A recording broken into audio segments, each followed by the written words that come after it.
হ্যাঁ, তৃতীয় শ্রেণীর ছোট্ট বন্ধুরা কেমন আছো সবাই? আমার নাম্বারটা তোমরা চিনতে পারছো কি? 0171060587 মুজিব স্যারের নাম্বার। তোমরা যারা অনলাইনে পড়তে চাচ্ছ এই নাম্বারেই তোমরা আমাকে কল করবে। তোমাদের ব্যাচ একটা স্পেশাল ব্যাচ শুরু হয়েছে, তোমরা যোগ দিয়ে দিবে আমার অনলাইন ব্যাচে। ওকে, দেখো এখানে তোমাদের আমার ওয়াদা মতো যে অন্যান্য বিষয়গুলো আমি তোমাদের না পড়ালেও, এগুলো সাধারণত কেউ পড়ে না, না পড়ালেও এগুলোর আমি নমুনা প্রশ্ন প্রত্যেকটা অধ্যায়, তারপরে প্রথম সাময়িকের যেটুকু সিলেবাস আছে সেটুকুর মধ্যে এত বেশি নমুনা প্রশ্ন তোমাদেরকে দেব, পরীক্ষা দিতে দিতে দিতে তোমাদের একেবারে ঝাড়াপালা করে ছেড়ে দেব। এবং তোমরা বিজ্ঞানের প্রথম অধ্যায়ের উপর যদি 10টা পরীক্ষা দাও, 10টা নমুনা পরীক্ষা দাও, তাহলে বাংলাদেশের কোন স্কুল আছে যে তোমাদের পরীক্ষায় থামাবে? কোনোভাবেই সম্ভব না। চলো আমরা নমুনা প্রশ্নটা দেখে নেই। নাম্বার 1, শূন্যস্থান পূরণ করতে হবে। ঠিক আছে, এখানে মার্কস ডিস্ট্রিবিউশনটা কিন্তু ব্যাপার না, এটা ফাইনালি যখন পুরো সিলেবাস তোমাদেরকে দিয়ে দিব প্রথম সাময়িকের, তখন একেবারে হুবহু 100 মার্কের নমুনা প্রশ্ন বানাবো।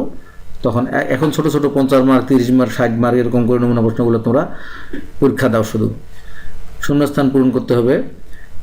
পাখির দেহ ড্যাশ ঢাকা থাকে, শ্বাস নেওয়ার জন্য প্রাণী ড্যাশ ব্যবহার করে, আম ও কাঁঠাল ড্যাশ কালীন ফল, ভাত ও রুটি ড্যাশ জাতীয় খাদ্য, আমরা ফল ও শাকসবজি থেকে ড্যাশ পাই। আমি একটার উত্তর বলবো না, তোমরা উত্তর দিয়ে তোমরা আমাকে পাঠাতে পারো আমার হোয়াটসঅ্যাপ নাম্বারে, এই নাম্বারে আমাকে পাঠাতে পারো, আমি খাতা তোমাদের চেক করে দিব। হ্যাঁ, অথবা উত্তরে কারো সমস্যা হলে আমাকে জানাবে, আমি উত্তর দিয়ে দিব। প্রথমে দিচ্ছি না, এটা মনে করো যে এটা পরীক্ষা একটা তোমাদের। 2 নাম্বার, বাম পাশের বাক্যাংশের সাথে ডান পাশের বাক্যাংশ মিল করবে। এইখান থেকে টেনে একদম কলম দিয়ে টেনে এই যে মিল করে দিবে, কার সঙ্গে কে মিলে, বামের সঙ্গে ডান। সংক্ষেপে উত্তর দিবে।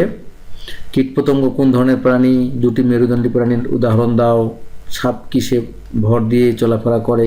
তোমরা যদি টেক্সটটা পড়ো তাহলে এগুলো প্রত্যেকটা প্রশ্নের একেবারে সাটাসাট উত্তর দিতে পারবে।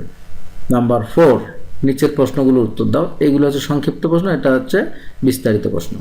মূল কি, মূলের কাজ লিখো, কোনো বুঝে বুঝে লিখবে, কোনো গাইড ফাইড মুখস্থ করে লিখবা না। ঠিক আছে, তাহলে ওকে, মানে চটাচট পরীক্ষা দিয়ে দাও, দিয়ে আমাকে তোমাদের খাতাটা কি করবে, ছবি তুলে এই নাম্বারে হোয়াটসঅ্যাপ আছে, এই নাম্বারে পাঠিয়ে দিবে আমাকে, দিয়ে নক দিবে কে কোথা থেকে পরীক্ষা দিচ্ছ কেমন। ঠিক আছে, আল্লাহ হাফেজ।